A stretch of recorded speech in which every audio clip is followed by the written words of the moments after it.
Today, India is a country of 28 states and 8 union territories, each with its own unique history, language and culture. But how did India get this complex map? The formation of India's states is a fascinating story of history, culture, language and political negotiation. In this video, we'll take a closer look at how India evolved from British rule to its current state structure. Before India gained independence in 1947, the subcontinent looked very different. India was divided into British-controlled provinces and over 500 princely states ruled by local monarchs. These provinces and princely states were not based on linguistic or cultural lines, but were created for the British Empire's administrative convenience. Provinces like Bombay, Madras and Bengal were key economic hubs, while princely states like Hyderabad and Mysore had their own rulers but were under British supervision. After India gained independence in 1947, one of the biggest challenges was integrating the princely states into the new nation. Sardar Vallabhbhai Patel, India's first deputy prime minister, played a key role in convincing and sometimes pressuring over 500 princely states to join the Indian Union. By 1949, most of these princely states had been integrated into India, but the borders of India's provinces still remained based on colonial lines, not on cultural or linguistic identities. As India settled into its newfound independence, one issue became more pressing. How should the new states be organized? Many people believed that states should be formed based on the languages spoken in each region.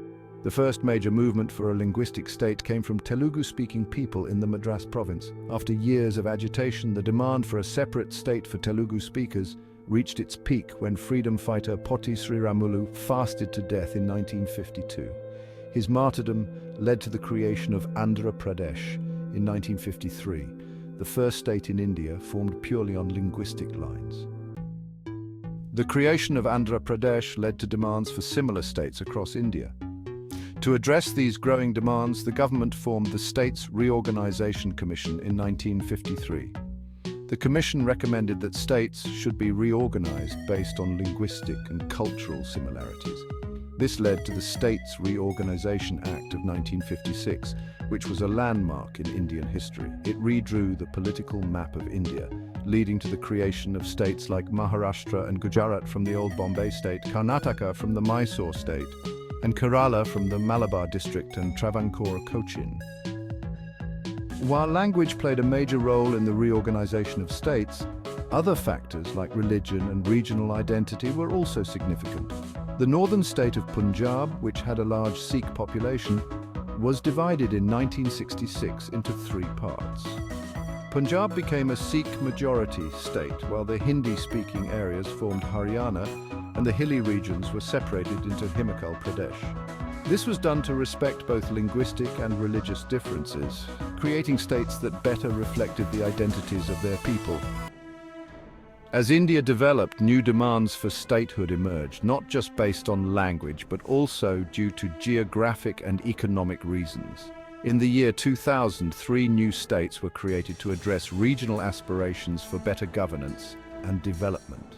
Jharkhand was carved out of Bihar, Chhattisgarh from Madhya Pradesh and Uttarakhand, initially Uttaranchal from Uttar Pradesh. These states were formed to give a voice to people living in geographically distinct areas, tribal regions in Jharkhand, mineral-rich areas in Chhattisgarh and the Himalayan region of Uttarakhand.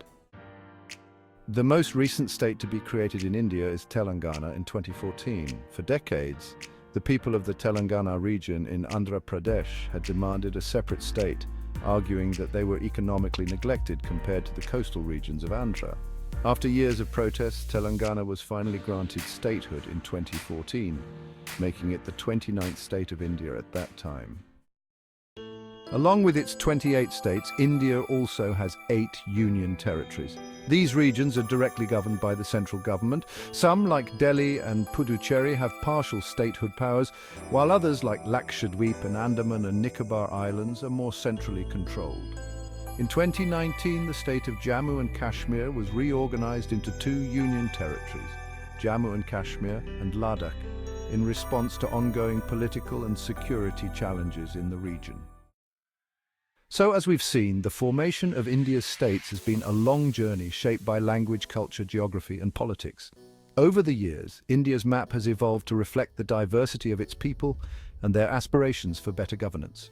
From the linguistic movements of the 1950s to the creation of new states in the 21st century, India's boundaries continue to change, but its unity remains strong.